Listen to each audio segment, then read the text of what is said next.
Howdy friends, welcome back to Plumbing with Tim.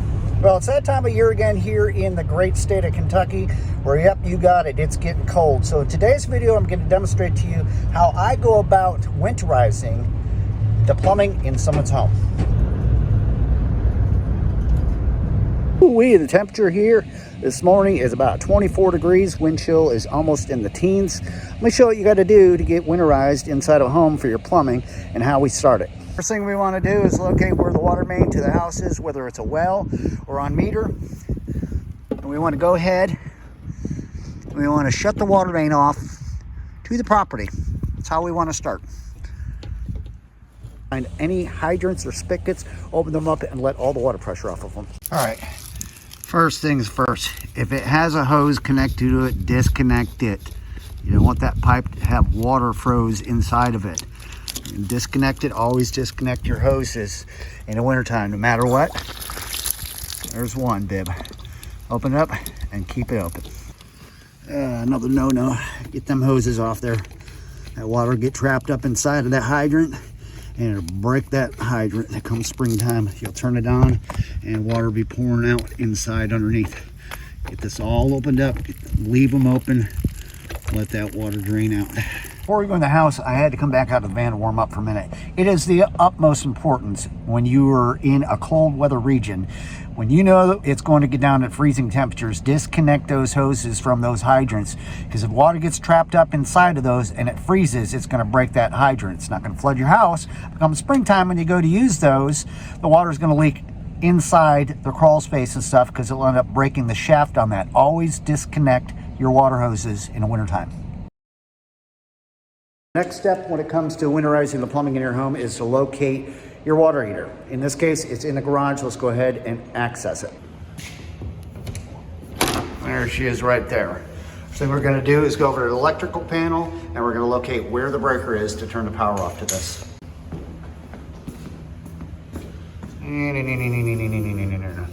Hot water. Now I've got an electrical tester. We're going to come back and make sure the power is indeed off to this, so that we're not burning up the elements and stuff.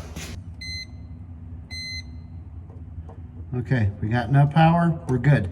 We're gonna hook up the hose, and we're gonna drain this thing down.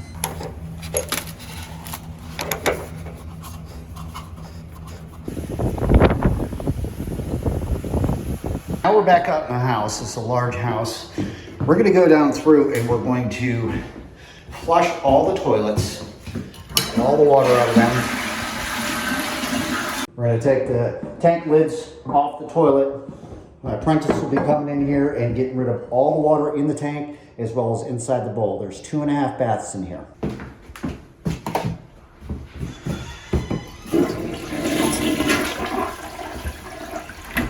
The master, the toilet we pulled up yesterday, it's getting replaced. So when we put the new toilet in here today, we're not going to put any water at all inside of that toilet, but we'll be doing some servicing to that as well. Next thing we want to do is go down through here and we want to open up all our faucets on the hot and cold. The whole reason behind this is because we want to get all the water, every bit, out of all the water lines inside of the home.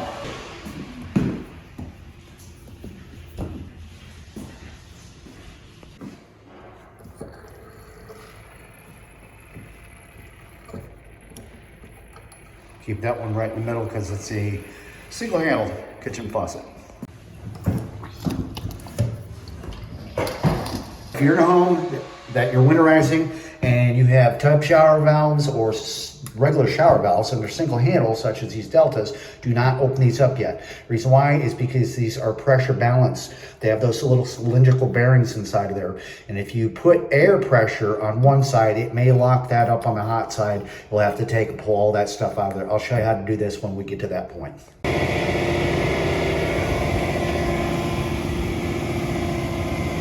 The water heater has stopped draining, so we're going to go ahead and disconnect the hose and turn the water supply off to the water heater.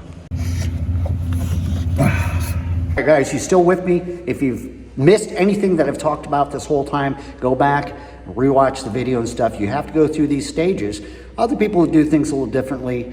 This is Plumbing with Tim. This is how I do things. The next process and the next step in winterizing the home is we've got to get our air compressor set up, and I'm gonna show you how to do that. Depending on your setup and everything, I got a little pancake compressor sitting here and everything. You got to find some sort of adapter. This is what I came up with, okay? This is gonna screw on to what would be a hose bib, a spigot. In our case, we're gonna be hooking onto the laundry, as well as an adapter and into an air compressor fitting. So whatever works for you, we want that to be able to work on our hose. Okay, and I'll show you how that works. First of all, we're gonna turn this compressor on. Now I broke the knob off of here. This regulates how much pressure that your tank is actually going to be pushing air through those pipes. Now there's CPVC piping in this house. We don't want this set like we're using a nail gun, okay? We want to set the pressure on this at about what it would be from the meter, at about 50 pounds. That way we're not blowing out everything. So I'm going to go ahead and do that. If you have a compressor, you should know already how to set your pressure of the outcoming air coming out of there. Make sure it doesn't exceed 50 to 55 pounds of pressure on there.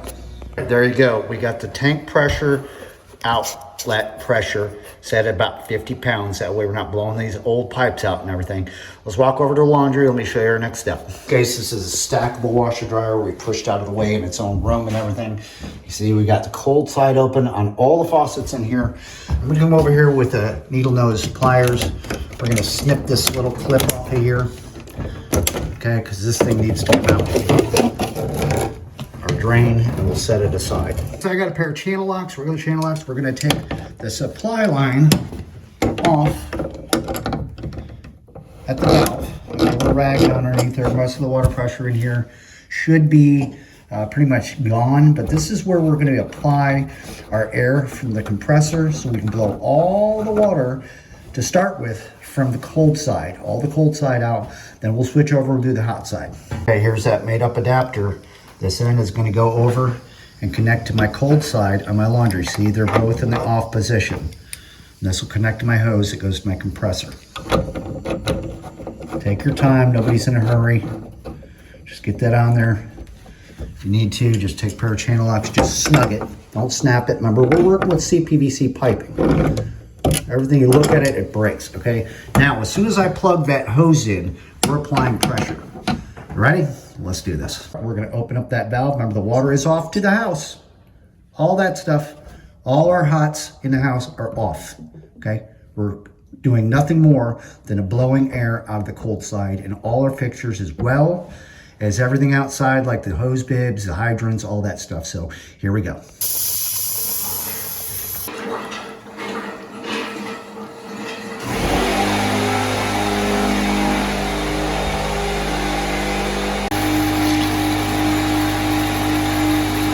See what I did there? We went through and we blew all the water, the cold water, out of the lines. Next thing we're gonna do is we're gonna come over here, we're gonna take our adapter off the cold. We're gonna reinsert our supply line back on there. We're gonna put it over on the hot side. But before we put any water pressure on there, I've got to go turn that water valve on to the heater so that the air can go through the heater and come back through and blow all the air out of the lines. Remember, the heater is drained. I'm disconnecting the hot supply line off the laundry. Just gonna set it over here to the side out of the way so it doesn't get in our way. We're gonna take that adapter and we're gonna go ahead and reattach it on the hot side. Now it's in the off position. We're gonna turn it to the on position, snug that down. And then we're gonna turn our valve on to our water heater and make sure that nothing but the hot sides on all the fixtures are open. There we go. Now, when I turn this back on, this compressor, it's only gonna be coming up through. Now, we got the cold on here, but this is what supplies the pressure for the water heater for it to blow through the hot lines. So the air is gonna enter here. Everything's closed, the pressure relief, the drain down there, all that stuff. The air is gonna come up through and come back out through here and into all the hot pipes and blow all the air out of the hot pipes. Here we go. All right, this time we're just gonna open up one faucet in the house. We're gonna do one at a time. So that way everything gets its area. This is a very large house, so we're gonna do one fixture at a time. Here we go. I'm gonna go back over. I'm gonna put the compressor back on. We're gonna start blowing the hot side out on this faucet. All right, let's go. Chinese fire drill. Keep the cold off. Just the hot side. Hear that? You hear it? You see the water coming out. Just get that all out of there.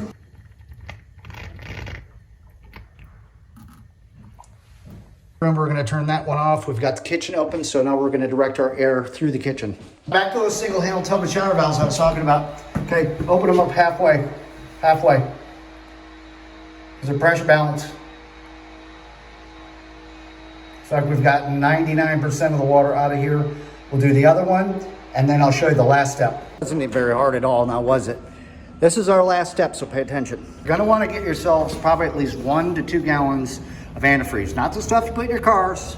Okay, this stuff works fine. It's pool antifreeze, pipe, filter, system antifreeze, burst protection up to -50 and stuff. Don't get the stuff that goes in your car. You also get the stuff for RV campers and stuff like that. Let's put this stuff in where it counts and wrap this thing up. Remember at the beginning of the video, we went through and we pulled all the water out of all the toilet tanks as well as bowls and stuff, so we don't have water hanging around and stuff like that. But all these sinks, anywhere you got a sink, the top of shower, stuff like that, they do have traps that do have water. We're gonna take some of this antifreeze. First of all, we're just gonna pour a little bit down into the toilet and stuff, and into the tank and all that stuff, just so there's water sitting down in the trap. See, there's traps on the back of toilets. We want that water sitting down here in this trap, so we have no backblast of cold air or something that's sitting in there in case any water got hung up in there that we couldn't get out, and it's not going to make this thing burst. Start over here on the tub first. That's got a trap down underneath it. We're just going to pour enough so it sits down inside the trap. We're not trying to pour it all down the drain and stuff. There we go. Next, pour some down here so we have it sitting in the trap. Okay, good. A little bit in the tank. To the lavatory. We just want to have some antifreeze, like you keep saying, in the trap. Good. Laundry sink, same thing. So want some antifreeze sitting down in that trap. At least down our shower drain. Excellent. Some of you can skip this very last step, but in this case, this is a house that no one lives in. It's on the market to be sold, so there will be people coming in and out looking at it with a realtor and stuff.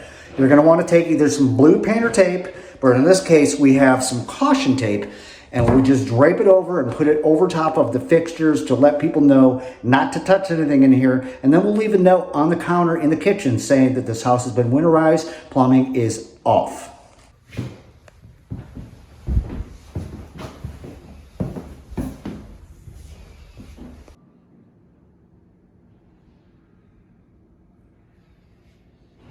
That's going to do for this one. Thanks so much for hanging out and watching how I go about winterizing homes to protect them against the cold, freezing weather. Everybody's got a different way of doing things, but there are certain steps that have to be done. You want the water out of the lines. Don't keep your hoses hooked up to your outside hydrants. Those will freeze. Get some antifreeze, put them in all the systems and stuff. Put caution tape or blue painter's tape around houses that may be on the market, that people might want to come in to use the bathroom or something like that. They can't do that. All right, and leave a note on there.